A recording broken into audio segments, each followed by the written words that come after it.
जय हिंद मित्रांनो. लोकसेवा लॅबमध्ये आपलं स्वागत आहे. खूप इम्पॉर्टंट आर्टिकल आहे मित्रांनो. आर्टिकल एवढं इम्पॉर्टंट नाही, पण त्याचे बॅकग्राऊंड आहे ते खूप इम्पॉर्टंट आहे मित्रांनो. म्हणजे खूप दिवसापासून चर्चेत आहे. त्याच्यावरती लेख आलाच नाही अजून, आज आला तो. हे आर्टिकल काहीच इम्पॉर्टंट नाही, फक्त एक एक पॉईंट इम्पॉर्टंट आहे मित्रांनो, तो आपण डिस्कस करू.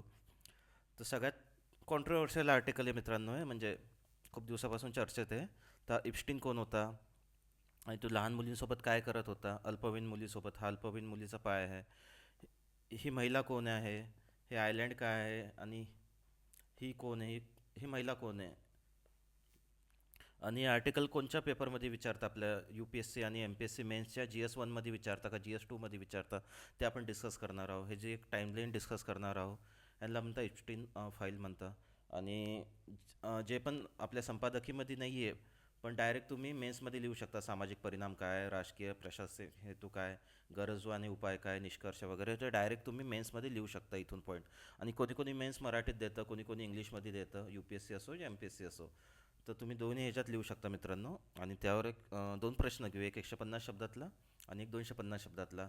हे प्रश्न तुम्ही माझ्या टेलिग्राम चॅनलला पाठवा लिहून, मी ते चेक करून देईल. आणि एम पी एस सी आता, एम पी एस सीची जे मेन्स आहे ते डिस्क्रिप्टिव्ह झालेली आहे मित्रांनो, यू पी एस सी सारखीच झालेली आहे. तर तुम्हाला आर्टिकल वाचायला लागतं, त्याचे पॉईंट्स काढायला लागतं आणि आन्सर रायटिंगची प्रॅक्टिस करावी लागते मित्रांनो. ओके. तर तेच पाहू आपण. इप्स्टीन इप्स्टीन फाईल. तर हा इप्स्टीन आहे मित्रांनो, जेफ्री इप्स्टीन म्हणता याला. 90च्या दशकात हा बँकर होता. 90च्या दशकामध्ये बँकर होता, बँकेत काम करायचा वगैरे. नंतर तो अचानक उच्चभ्रू जे सत्ताधारी लोक होते वगैरे, उच्चभ्रू लोक यांच्या कॉन्टॅक्टमध्ये आला. आणि या महिला या महिलेला मिळून तो उच्चभ्रू लोकांना मुली सप्लाय करायच्या. मुली म्हणजे अल्पवयीन मुली, 12 ते 18 वर्षाच्या. 12पेक्षा जास्त, 18पेक्षा कमी, त्यांना अल्पवयीन मुली म्हणतात.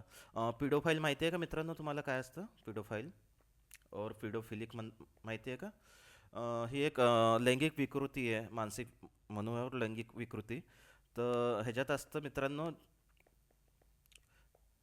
जे लोक असतात ज्यांना विकृती असते ते त्यांना लहान मुलींसोबत, नाही तर मुलांसोबत, 18च्या जे कमी असतं, अल्पवयीन ज्यांना म्हणतो आपण, त्यांच्यासोबत सेक्स करणं, नाही तर फिजिकल ॲक्टिव्हिटी करणं त्यांना आवडतं. तो हा पण त्याच कॅटेगरीतला होता मित्रांनो. हा स्वतः पण करायचा, हा लहान मुलींचा पाय आहे मित्रांनो. हे लपवलेलं आहे, हे पण लपवलेलं आहे इथं, लैंगिक साहित्य वगैरे आहे ते. आणि हा काय करायचा, या महिलेसोबत मिळून लहान मुलगी प्रोव्हाइड करायचा, आणि ते सगळे या आयलँडवर घेऊन जायचे. ते हे आयलँड होतं, ह्याला पिडोफिलिक आयलँड म्हणतात, म्हणजे जिथं लहान मुलींसोबत लैंगिक अत्याचार वगैरे व्हायचा. त्या आयलँडचंच नाव दिलं होतं. ते उच्चभ्रू लोक यायचे मित्रांनो, इथं खूप उच्चभ्रू लोक यायचे, म्हणजे बिल क्लिंटन वगैरे आणि स्टीफन हॉकिंग वगैरे सगळे, म्हणजे ते याचे.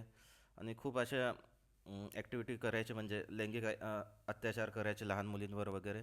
तर हे जो फोटो असं गायब केलेला आहे, ही पण लहान मुलगीचा फोटो आहे म्हणून गायब केलेला आहे. ही पण अल्पवयीन मुलीचा फोटो आहे हा. ही पण अल्पवयीन मुलगी आहे मित्रांनो. आणि हा पाय जो आहे तो पण अल्पवयीन मुलीचा आहे, पहा छोटासाच पाय दिसतो तो. तर असं होतं मित्रांनो, ह्याची टाईमलाईनच बघू आपण. हे आर्टिकल कुठं यूज होणार आहे तुम्हाला, हे आर्टिकल होणार आहे यूज मित्रांनो तुम्हाला. तुम्ही कुठं पण, सगळ्यात अगोदर सोसायटीमध्ये जी एस वनमध्ये. ओके. महिला आणि बाल बाल बालक वगैरे ते जी एस वनमध्ये येतात, वुमन्स अँड चाइल्ड वगैरे, सोसायटीमध्ये.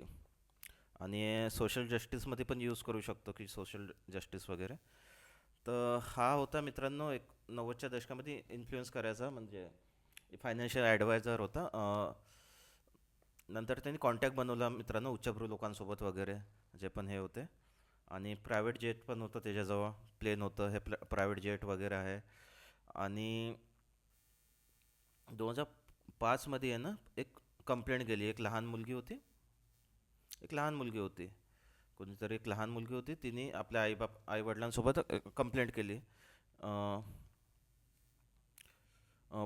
फ्लोरिडाला, की मला आहे ना मसाजच्या बहाण्याने एका मुलीने एका आयलँडवर नेलं होतं, आणि मला $200 भेटणार आहे असं तिने सांगितलं होतं वगैरे. तर ते मला भेटले, पण माझ्यावर तिथं लैंगिक अत्याचार झाला. मग पोलीस त्या मुलीकडं, कोणी नेलं होतं तर त्या दुसऱ्या मुलीकडं गेले. मग ती म्हणे मला अजून दोन दोन मुलींनी नेलं होतं. अशी ती चेन बनली मित्रांनो, खूप मुलींची चेन बनली अशी, म्हणजे सगळ्यांना फसवण्यात आलं होतं, आणि ते पण मसाजच्या बहाण्याने. तर हे होतं म्हणजे कसं करायची ही जी बाई आहे ना मित्रांनो, हिचं मॅक्सवेल नाव आहे. तर ती मुलींना बोलवायची, तिच्या जी कनेक्टेड मुली आहे, की अजून काही मुलींना घेऊन ये अल्पवयीन हं, सगळ्या मुली अल्पवयीन.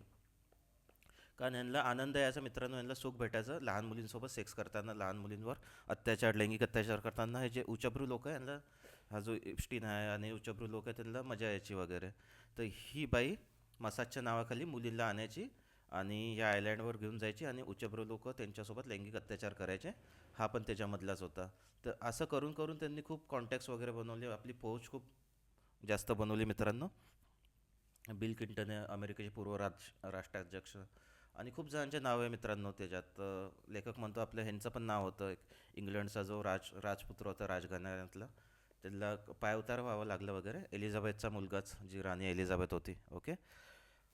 नंतर असं झालं मित्रांनो, 2008ला त्याला अटक झाली आणि 18 महिन्याची जेल झाली.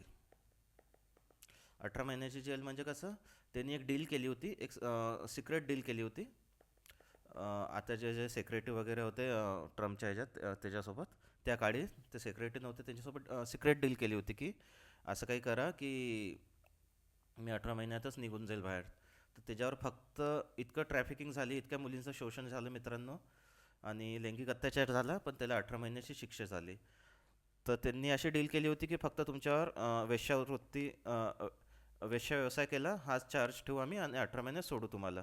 ते 18 महिने असे गेले मित्रांनो, त्याला 18 महिन्यामधून म्हणजे दिवसात 24 घंटे असतात, तर तो 12 घंटे आपल्या ऑफिसमध्ये जाऊ शकत होता आणि फक्त तो झोपायला जेलमध्ये येत होता, आणि जेल पण असं आरामदायी होतं. ओके. 12 घंटे दिवसभर ऑफिसमध्ये राहायचं आणि 12 घंटे जेलमध्ये राहायचं. जेल पण असं आरामदायी होतं. असे त्यांनी 18 महिने काढले.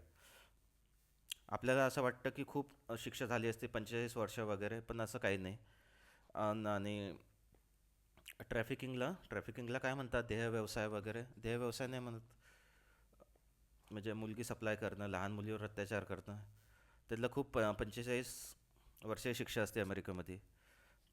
तर काहीच नाही झालं, तो बाहेर येऊन गेला. ओके. तर 2019मध्ये ही जी कार्यकर्ती आहे हिचं नाव आहे जुली ब्राऊन. ह्या जुली ब्राऊन मॅडम आहे, या पत्रकार आहे. ह्यांनी ते प्रकरण परत उघडीस आणलं आणि ज्या पण विक्टीम होत्या त्यांच्या, विक्टीम म्हणजे ज्यांच्यावर पण अत्याचार झाले, आता त्या मुली मोठ्या झाल्या 2019ला, तर त्या मुलींना घेऊन त्यांनी पूर्ण एक डिटेल डॉक्युमेंट्स बनवलं, पूर्ण डिटेल डॉक्युमेंट्स, सर्वांचे नावं वगैरे, कॉन्टॅक्ट्स, सर्व सर्व सर्व, आणि न्यायालयामध्ये पेश केलं ते, न्यायालयात त्यांनी पाठवलं ते. ओके. आणि मग त्याला परत अटक झाली 2019ला. 2008ला हा सुटला होता आणि परत 2019ला अटक झाली. 2019लाच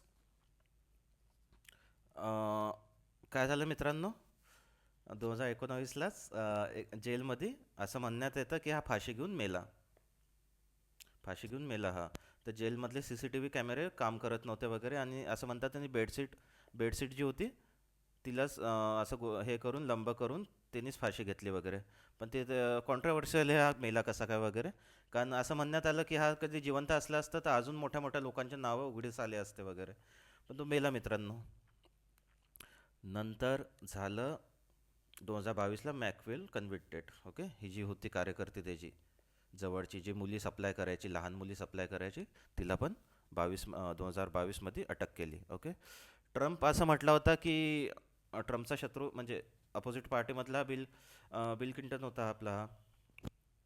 तर तो असं म्हटला होता की मी जेव्हा सत्तेत येईल ना, तेव्हा मी ही फाईल रिलीज करेल वगैरे.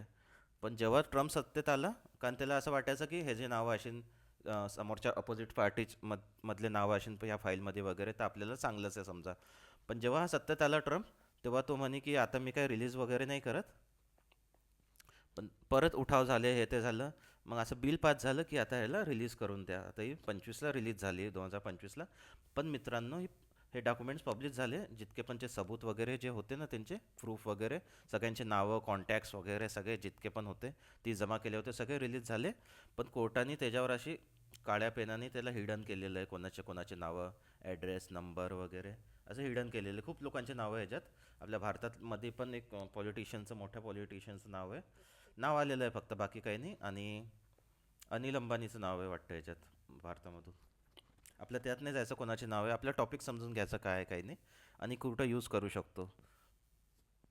तर खूप जणांचे नावं आहे त्याच्यात, पण असे हिडन फॉर्ममध्ये आहे. काही काही लोकांनी परत फोटोशॉप करून ते काढले ते नावं. परत एकदा सांगतो, इप्स्टीन होता, पिडोफाईल होता तो. आणि जे पण पिडोफिलिक लोक असतात, म्हणजे लहान मुलांसोबत, अल्पवयीन मुलींसोबत ज्यांना सेक्स करणं आवडतं, ज्यांचं म्हणजे ती लैंगिक विकृती आहे, त्यांना ते आवडतं, त्यांचा जो ग्रुप बनवायचा आणि मुली प्रोव्हाइड करायचा. तर कोणासोबत मिळून मुली प्रोव्हाइड करायचा? या मुली, हे मॅक्सवेल होती त्याची कार्यकर्ते, तिच्यासोबत मिळून खूप उच्चभ्रू लोकांचे नाव यायचे मित्रांनो. आणि हे सगळ्या लहान मुलींचे फोटो आहे, आता ह्यांना हिडन केलेलं आहे. आणि पहा, पाय पण लहान मुलींचा आहे, म्हणजे खूप अत्याचार करायचा आणि या आयलँडवर अत्याचार करायचा तो. तर ही रिपोर्टर होती. आता रिपोर्टर पहा मित्रांनो, पत्रकार आहे ही. पत्रकाराचं काम काय असतं? असं उजागर करणं. आपण आपण पाहिलं ना काल हे पत्रकार, आपण यांना गोदी मीडिया म्हणतो, आपल्या जायचं नाही त्याच्यात गोदी मीडिया वगैरे. पण हे पत्रकार कसं हे, म्हणजे चुकीची गोष्ट असली तरी पण त्याला पॉझिटिव्ह दाखवता मित्रांनो, की जाऊ द्या. ओके, महागाई वाढली तरी पण ते त्याचा पॉझिटिव्ह दाखवेन, की बघा महागाईचे ॲडव्हान्टेजेस बघा काय आहे वगैरे, महागाई का चांगली आहे वगैरे, ते असे हे करतात. पण ही पत्रकार हिने परत काढलं मित्रांनो. 2008ला याला, 2008ला सुटला होता, परत 2019ला पकडलं मित्रांनो यांना. ओके. तर हे मेन्सचे पॉईंट काढलेले मित्रांनो, डायरेक्ट इथून लिहायचं तुम्ही. सामाजिक परिणाम काय होता वगैरे, की न्यायव्यवस्थेवरील श्रद्धा कमी होते. तुम्हाला ते पोर्च अपघात माहिती आहे? ते पोर्चे अपघात, ती गाडीनी पुण्याला ती गाडी, एक अमीरजाद्याचा पोरगा चालवत होता, मग ते दोघंजण मेले बिचारे, ते जात होते. आणि त्याला फक्त निबंध लिहून सोडून दिला होता. ओके. त्या निबंध लिहून सोडून दिला होता, दुसऱ्याच दिवशी सुटला तो. मग न्यायव्यवस्था पाहणं किती, म्हणजे दोन लोक मेले, तुमचे कॉन्टॅक्ट्स किती आहे, तुमचा जो पैसा किती आहे, त्याच्यावरती न्यायव्यवस्था काम करते. आणि आपलं आर्टिकल संविधानचं काय म्हणतं? Equality before law. म्हणजे हे इक्वॅलिटी बिफोर लॉ फक्त नावासाठीच, काहीच नाही मित्रांनो, घंटा काहीच नसतं इक्वॅलिटी बिफोर लॉ. ते फक्त नावासाठीच असतं ते. तर तेच न्यायव्यवस्थेवर श्रद्धा कमी होते. समजा समजा ॲक्सिडेंटमध्ये कोणी, माझा भाऊ मेला, माझी बहीण मेली वगैरे, तर मी आता फक्त माझ्या म्हणजे न्यायव्यवस्थेची श्रद्धा कमी झाली तर मी काय करेल? न्याय मागणारच नाही, मी डायरेक्ट त्यांचा खूनच करेल ना. तर इथं न्यायव्यवस्थेची श्रद्धा कमी होते अशा घटनेमुळं. 2008ला त्याला झालं ते जेल. आणि त्यांनी पैसे, ते कॉन्टॅक्ट यूज केले, पैसे हे करू दिले उद्योगपती व राजकारणीसोबत, आणि फक्त 18 महिन्याच्या आतमध्ये तो बाहेर आला वगैरे. म्हणजे तेच त्याच्यामध्ये न्यायव्यवस्थेची श्रद्धा कमी होते वगैरे, हे पॉईंट वापरू शकता तुम्ही, राजकीय हेतू वगैरे. आणि हे पारदर्शक तपास काय करावे, गरज हे काय, स्वतंत्र चौकशी. ओके, हे बाकी हे यूज करू शकता. आणि ह्याच्यावरचे दोन प्रश्न पहा, 150 शब्दातला आणि 250 शब्दातला आहे. लिहा मित्रांनो, मी इव्हॅल्युएशन करून देतो आणि माझ्या टेलिग्राम चॅनलला पाठवतो. आणि लेखक तेच म्हणतो, एकच आहे की इंग्लंडचा जो राजपुत्र होता राजघराण्यातील, अँड्रू माउंटबॅटन विन्सन, तो एलिझाबेथ, जी आता निधन तिचं झालं, राणी एलिझाबेथ, त्याचा धाकटा मुलगा होता, त्याचं नाव पण होतं ह्याच्यात. त्याचं तेच कवच कुंडले काढले, म्हणजे त्याला हे केलं, म्हणजे पायउतार झाला त्याचा. आणि सामान्य नागरिकसारखंच केलं त्यांनी. जी शिक्षा सामान्य नागरिकाला असते तेच सेम त्यांनी दिलं. आणि माध्यम माध्यम म्हणजे मीडिया आपली, त्याची इंग्लंडची मीडिया होती, त्यांनी पण एक सामान्य माणसांनी जसा गुन्हा केला तसंच त्यांनी हे केलं, त्याला झाकलं नाही त्याने. आणि बाकीच्यांना पण ते शिक्षा झाली, म्हणजे मीडिया ट्रायल पण झालं मित्रांनो त्याचं. आणि राजघराण्यातून पण हे केलं. पण आपल्या तसेच अन्य देश याबाबत मौन बाळगता, म्हणजे लेखक काहीच नाही, आपल्या देशावरच हे करतो, की आपल्या देशात पण काही काही लोकांचे नावं आले, पण मीडिया काहीच नाही दाखवत त्याच्यावर. ओके. ते म्हणण्याचा उद्देश हा, या आर्टिकलमधून बस एवढंच इम्पॉर्टंट आहे. बाकी ह्याचं बॅकग्राऊंड इम्पॉर्टंट आहे, जे बॅकग्राऊंड डिस्कस केलं आपलं, एप्स्टीन, ही मॅक्सवेल, आणि ही जुली ब्राऊन, ही पत्रकारिता आहे. बिल क्लिंटन, हे लहान मुली, ह्या लहान मुलीचा पाय, आयलँडवर लैंगिक अत्याचार व्हायचे, लहान मुलीवर करायचे ते.